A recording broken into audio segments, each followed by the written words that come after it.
and we have a legend, a living legend in the house with us this evening. Joining us for the first time, and hopefully not the last, depending on how the interview goes, is a singer-songwriter, and to me, he's a composer, phenomenal drummer. Please welcome for the first time, Mr. Albert Bouchard. Oh, thank you, Vincent. You're Vincent, right? No, Vincent's my producer. I'm Carlo. Oh, Carlo. Okay, well, Yeah. thank you, Carlo. Pleasure to be here. It's the pleasure is all mine, Albert. I'm so excited to speak with you. I have so many questions, and I'll try to squeeze them all in. But today you're here to talk about the new album, which actually hit November 6th, Yep. and it's called Reimaginos, right? Yes. And it's a phenomenal album. I listened to it. I've been listening to it for the past couple of weeks. I have a favorite track. I mean, they're all great, but I love In the Presence of Another World. Ah, okay. Great. You know, yeah. so that's my personal favorite. And you know what the funny part about this, Albert, is when you hear that you're going to put out an album, automatically, because of Blue Oyster Cult and Soft White Underbelly and all those bands that you were with, they automatically assume it's going to be a heavy metal album. And this couldn't be further from the truth. Listening to it, you have blues, you have pop, you have hard rock, you have jazz, and you have Western. Yeah, well, it wasn't really meant to be an eclectic album. It was just like my interpretation of like we are. The whole thing is that this album came out before as Imaginos, as a Blue Oyster Cult record, 1988. Right. Well, it's supposed to be your solo project, right? Correct. And so I felt like, well, number one, I was out of the loop for the last 2 or 3 years of the recording, and it took forever. I could use an expletive, but I'm not gonna. No, go ahead. Feel free. Forever. Yeah. It took fucking forever to do that thing, and by the time it was done, I was out of the loop. So it didn't really come out the way that I wanted it to. And the guy who did produce it, Sandy Perlman, was also unhappy with how it came out because they took songs off that we had written, and it was just not good. So even though, you know, like I remember, I saw James Hetfield like that year, 1988. I saw him, I think, Monsters of Rock. Yeah, I was there, you know, and it was great because I got a backstage pass. I got the little laminate, you know, and I'm going, you know, on the lanyard, and I'm going back trying to find them. And all of a sudden I hear somebody, some guys warming up on, what was that song that we had? If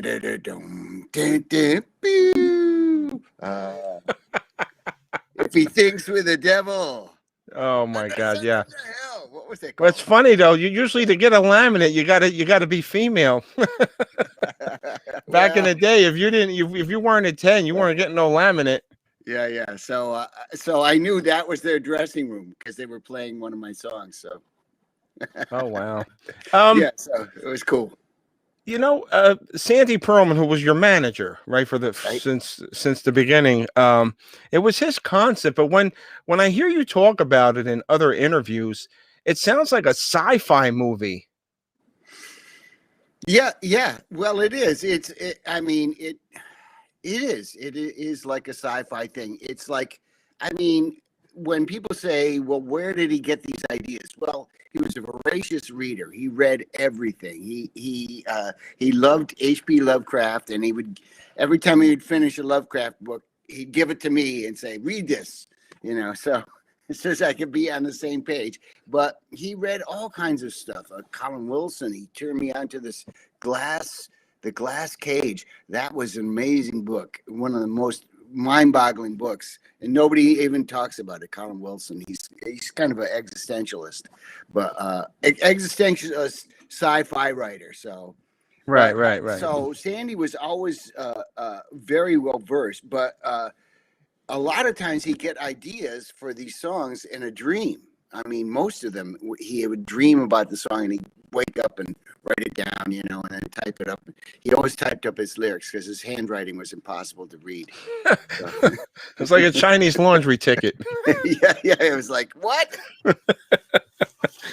You know, one of the things I found interesting is that when you decided to re-record this, you actually listened to the original album, and sometimes I know you wanted it to be more unique this time around, but is that like some people wouldn't have did that because they wanted to reinvent the wheel?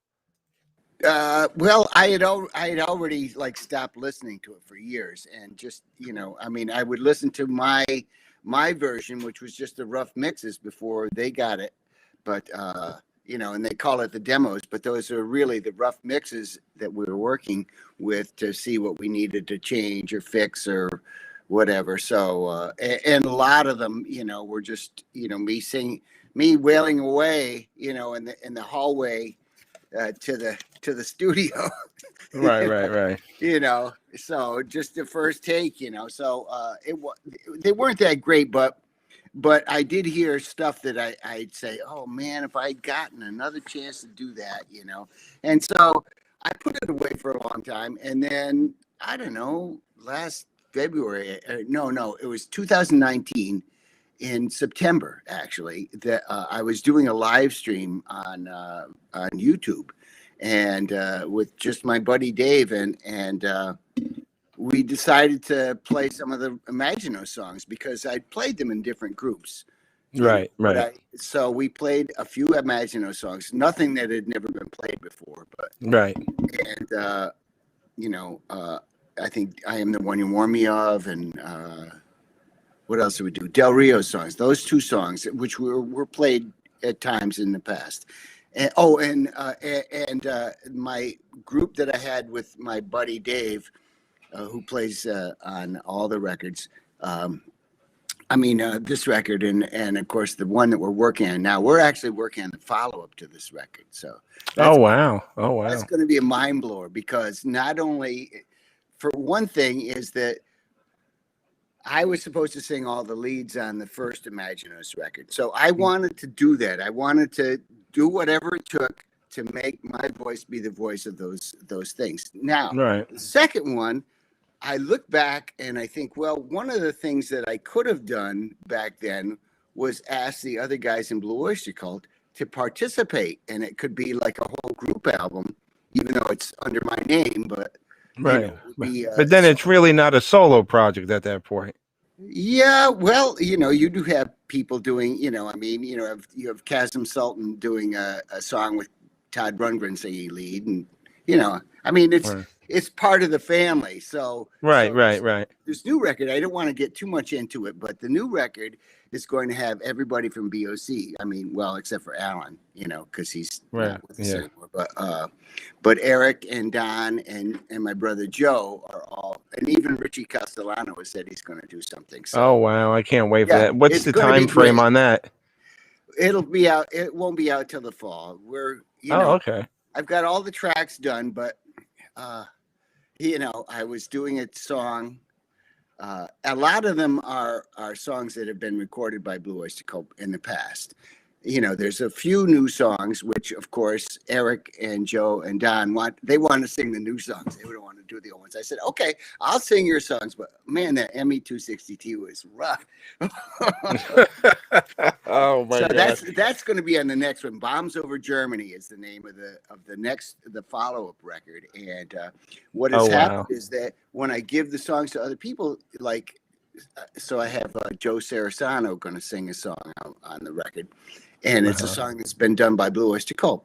And he found this live version of it. And I'm like, holy cow, this is amazing. It's so energetic and powerful. And I'm like, okay, starting over on that song. Yeah, like I told you before we started, that, you know, Blue Oyster Cult was my first experience to heavy metal. You were my first concert. I saw you guys the day after Christmas at the Capitol Theater in Passaic, which was a phenomenal venue, small, intimate. You know, arenas are great, but when you get those small venue, and you guys just rock the place. Yeah. You know. Yeah, well, we did a lot of those little gigs, before we had a hit record, and I listened to the stuff from those gigs, and I'm like, wow, we were crazy, man. We were out for blood. Mm. Now, with all musicians, there's always good times and bad times, and imagine the original Imaginos. You didn't get a chance to do because stuff happens. But why did we wait so long to for you to do that? What was the had you been kicking this around for a while to do it, and you just finally pulled the Yeah, trigger on it, or? I didn't really, I would get emails from fans and stuff, and they would say, you should, either remix the original tapes, the way that you hear it, Right. or even record your own version of it, So, and I would usually say, well, I can't really do it without Sandy. Sandy is my partner on this thing, and he's the co-writer, and he's my manager and my friend, and so I didn't want to, and so he was out in San Francisco, and so I was kind of putting it off, and then Sandy he had a accident where he fell in a parking lot, Oh, and he had an aneurysm. He was in a coma for a month, and oh so I boy. told the people who were taking care of him, let me know if he comes out of it, because he was supposed to come back east to Long Island and teach a course at Stony Brook University. I think he had like 2 classes he was going to teach. So he was all into that. So I thought, oh, he's going to be here. We can actually start planning on doing this the right way. So then he had the accident. He was in the coma. So I went to the hospital in San Francisco when he came out of the coma, like the week after, and he couldn't speak. He could only move the left side. Oh boy. So it was pretty sad, and it was weird because I'd never seen him with a beard before. He had a beard. I'm like, Oh whoa, boy. you look Now, different, man. now he was your manager and your friend, but did he have a musical background? Because he seemed to have a Yeah, knack for writing.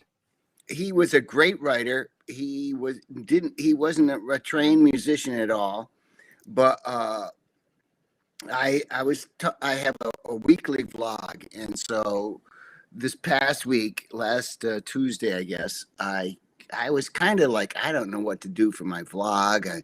I did something the first week, and then I did another version of that the second week. So I was like, okay, I got to change it up here. So I took a song that really kind of it's endemic of my way of working on stuff, and that was the song called "Siege and Investiture of Baron von Frankenstein's Castle at Wissaria," which originally was just called "Siege and Investiture," and it was a combination of 2 songs from the Reimaginos record, "Girl That Loved My Blind" and "Siege and Investiture of Baron von Frankenstein's Castle," at blah blah blah. So I did one demo of it, and I had put it out on YouTube last summer, and people were like, wow, that was great. That's really cool. And I said, well, you should hear the second version. It's terrible. It's absolutely, it does not work at all. And so last Monday or Tuesday or Wednesday, I don't remember exactly. I think it was Tuesday. I put out that version, and I talked about how, why Sandy heard my first version and said, that's not right, because you're talking about a waltz in this thing, and it doesn't have any waltz. It doesn't, it's not romantic sounding at all. So I put in all these chromatic things, and it didn't work at all. And I was trying to sing it, and I was like, just, yodeling in the background. It was like, oh my God, it was terrible. But Sandy heard it and said, that's more like it. And I'm like, what? Really? Okay. And she said, let me come over to your house. And so we broke that demo down into little bits. And he said, okay, so now this part works good here, but maybe we could use this part over in that thing in the buildup. Hey, maybe we should separate these into 2 different songs. I said, that's a good idea, because Yeah. the Frankenstein one is much heavier. The World Without End. That was supposed to be in the middle. So, and on the outside was Girl That Love Me Blind, and then it goes into this dark, you know, world without Right. anything, where, you think, well, I'll live forever. That'd be great. Well, or maybe not. It's definitely it. When you listen to the album, and I encourage everybody to pick it up. Um, it's like I said. There's so many influences. There's blues, jazz, rock. I mean, you run the gamut of all the different influences. And with an album like this, Albert, it's not really. You were almost like a composer on this. You know what I'm saying? And the reason why that's even a bigger compliment to you, because there's a lot of musicians out there that you can consider them composers with their music, but you don't often hear people say that about drummers. You know what Well, I'm saying? Which I think is a testament to your ability. I didn't pick the drums because it was the only instrument left. That was the one I wanted to do. I was a trained, I went to music school, but I mean, that was after the Blue Oyster Cult. But I took piano lessons for 4 years, and I was in the school band, and I was sight read and all of that stuff. So I studied some theory. I had a fantastic high school music teacher who really took me aside and said, you've got something. He said, he said, I'm going to put you on timpani because none of those guys can tune that thing.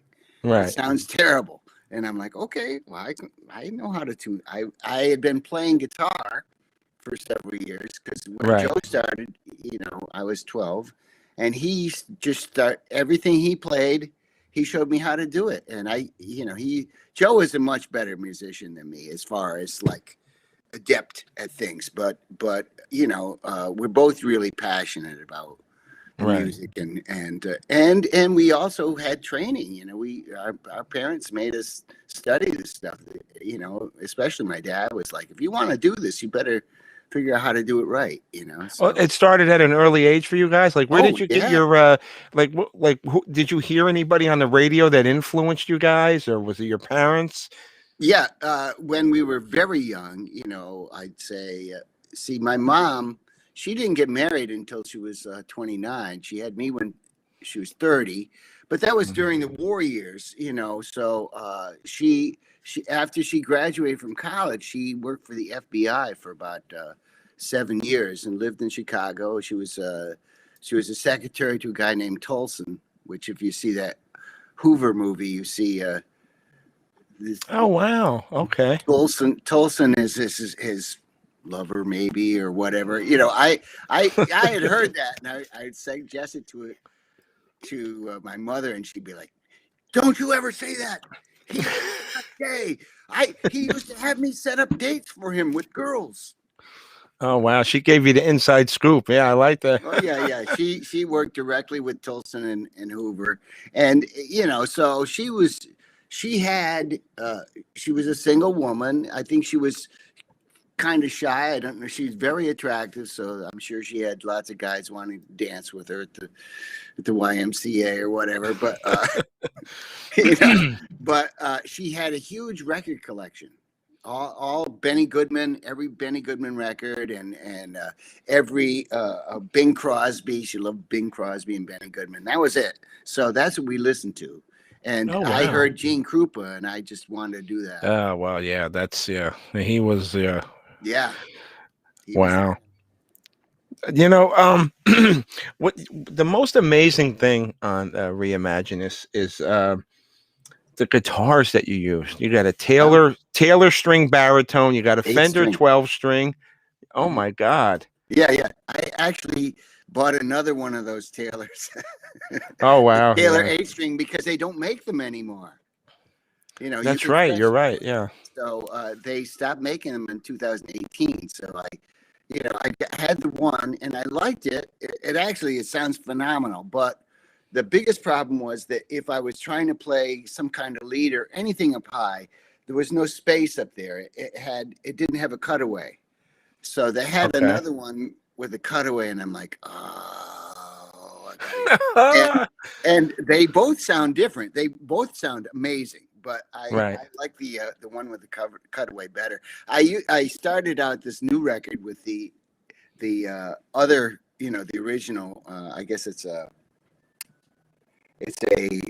316, and now I have a 326. Oh wow! But you used I think you used the Fender on. You said a majority of the songs, I believe, in a previous interview. Taylor The was Taylor, like yeah. everything but 2 songs, and then I used another Taylor, and I also have a Fender Villager, which is it has the. I played it with Blue Oyster Cult when I went on the road with them in 2016. It has like the hockey puck, the hockey stick.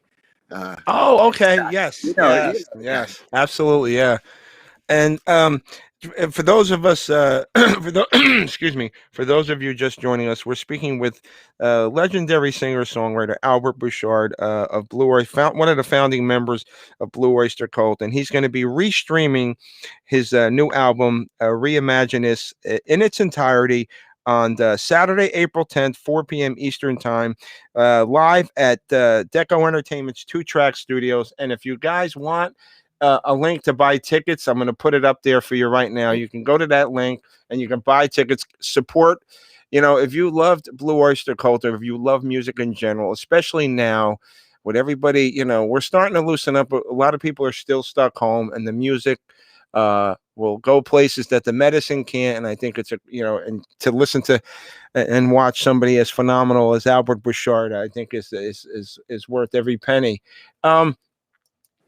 Albert, I have to ask you a couple of questions, because we had your brother Joe on about 4 or 5 months ago. It was a phenomenal interview. He's definitely, I don't have to tell you, but he's definitely a character, Joe. And I had asked him, what was it like to have a hit song in like one of the greatest horror movies of all times, which meaning Halloween. And he's like, and I figured that you guys would have capitalized on it. He goes, we got $500 for that. That's exactly right. We didn't know about it until after the movie was out. They never got a sync license. But at the time, we thought, it's just, it's not going to be this guy, John Carpenter. I don't know. It's, I thought, I had Wes Craven as a professor in college. Really? Yes. What was that like? Well, he was amazing. He was a really great teacher, and he was an easy grader. He gave me a B+, my only B+, in undergraduate. Oh my God, I didn't even know he was a professor. His class was existentialism, so he had us reading all these existential books, which I never, I didn't feel like a total dumbass when I met Sandy Pearlman, because I knew who Jean-Paul Sartre was. Oh my God! But yeah, so I don't know I forgot the question, but I was thinking about what you were saying. So the Blue Oyster Cult version of Imaginos came out 33 years ago, and they only played like maybe 3 songs. In the Presence, I Am the One You Warn Me Of, and Del Rio. And Del Rio they only song, did yeah. Del Rio once. So it was really, they didn't play it a lot. And I played and of course Astronomy, but they didn't I think they did do the version from Imaginos, Astronomy, and I played with the Brain Surgeons. I played Girl That Loved Me Blind, and for that album, do you have a personal favorite, or you like them? I know you like everything you do. Yeah, I do actually. Season Investiture of Baron von Frankenstein's Castle. Oh, okay. Yeah. It's so freaking good. I'm so happy with how it came out. I loved the original version on the Blue Oyster Cult thing, because my friend Joe Sarasano, who's also singing on the Imaginos 2 record, because he's just the best singer I know. And he's amazing, from his work in Trans-Siberian Orchestra, and he's just amazing. Just amazing. Let me ask you a question, Albert. When you guys hear people talk about the Saturday Night Live skit, does your skin crawl? You're tired of hearing that, or did it actually help you guys? No, I love it. I love it. I've never gotten to. It's like the song itself. I could play it 1,000. It's I could timeless. play it a Yeah. million times. I never get tired. Every time I play it, I go, "Damn, this is a good song." Wow. Yeah. It's one of those ones that I can't believe I'm even associated with it. It's like I mean, I get passionate about many different things. I mean, I hear a song. When I was a kid, I loved "Walk Don't Run." That was the best thing ever. And then I got older and I was like, oh, I love "Don't Dream It's Over" by Crowded House. That's amazing. Wow. And then I saw Jeff Beck play Nessun Dorma at Madison Square Garden, and I cried. It was so beautiful. Yeah. I was in a restaurant today, and I heard, the thing from Turandot, the opera in an Italian restaurant, and they're doing. It wasn't the most famous version with what's his name? Bocelli. No. Pavarotti. Pavarotti. The Pavarotti version is the ultimate version. Yeah. It just grabs your heart. Oh my God, what a great song. So I love a great song. Reaper is one of those, right up there with Nessun Dorma and "Don't Dream It's Over." It's like just one that grabs your heart. I'll tell you what, you got threw me a curveball with the Crowded House. It's a great song, but I never would have, because that was my decade, the 80s. I mean, I listened to you guys in the late 70s and stuff, but that's Neil Finn's Reaper. Yeah. It is. Yeah. It's undeniably great. Undeniably great. But I would, as far as Blue Oyster Cult's albums, I have two personal favorites. I have Agents of Fortune and Tyranny and Mutation, which was my two favorites. Wow. And then I'll tell you what, like back in the day, when the movie Heavy Metal came out and you had that song, and I wanted to see if you agree with your brother, the Veterans of 1,000 Psychic Wars. He said that was Eric's best song vocally. Yeah. I would say that too. Eric really, I mean, we all sang, but we would give Eric the songs that nobody could sing. You do the hard work.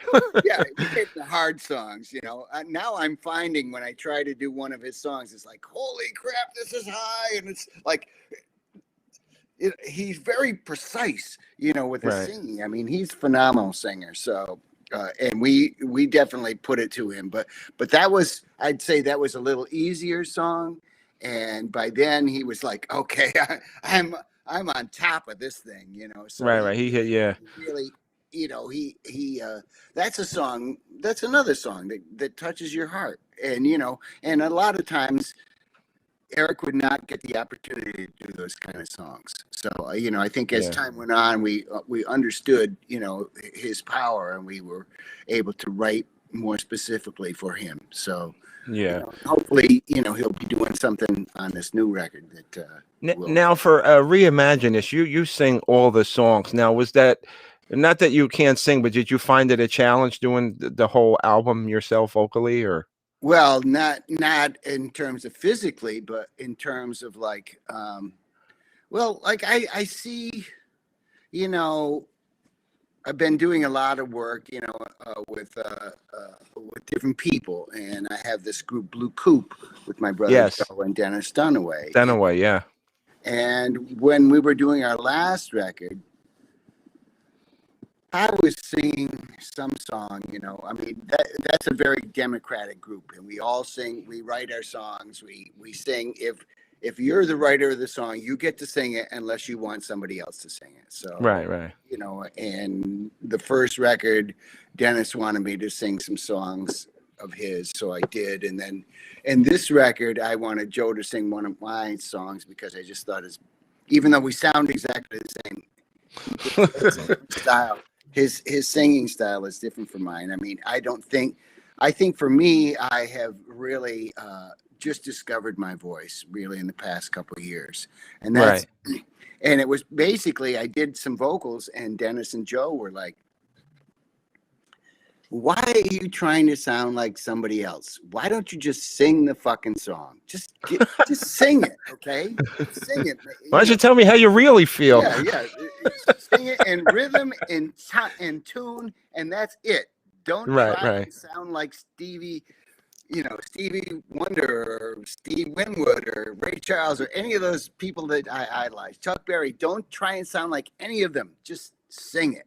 Just be And yourself. Yeah. that was a great piece of advice. Just sing Yeah. it. Don't make it complicated. Just sing it. So in tune and in time. That's it. Well, you did a great job. I think, I I had to think you change the accomplished. keys.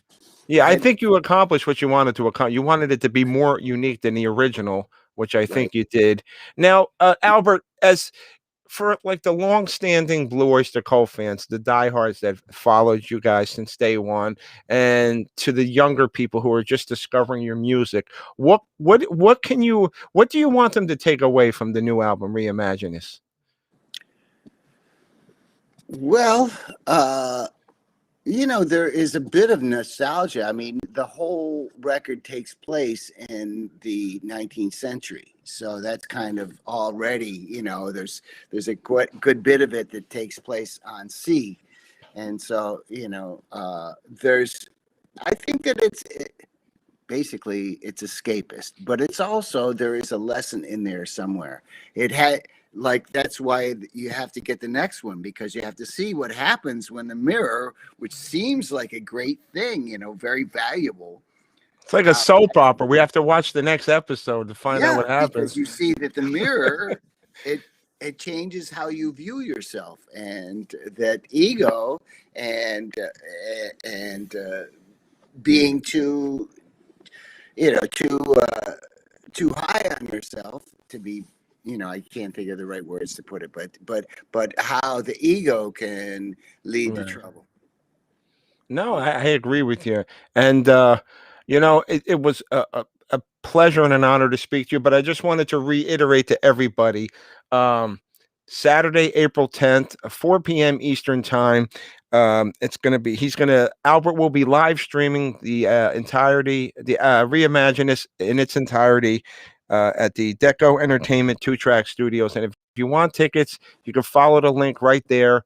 Also, you can check out Albert's website to catch up on all things Albert Bouchard. If you wanted to order one of his albums, an older one, new one, any merchandise too. I think you have links for merchandise for the new album and stuff. So you got to show your love and support for the arts, guys.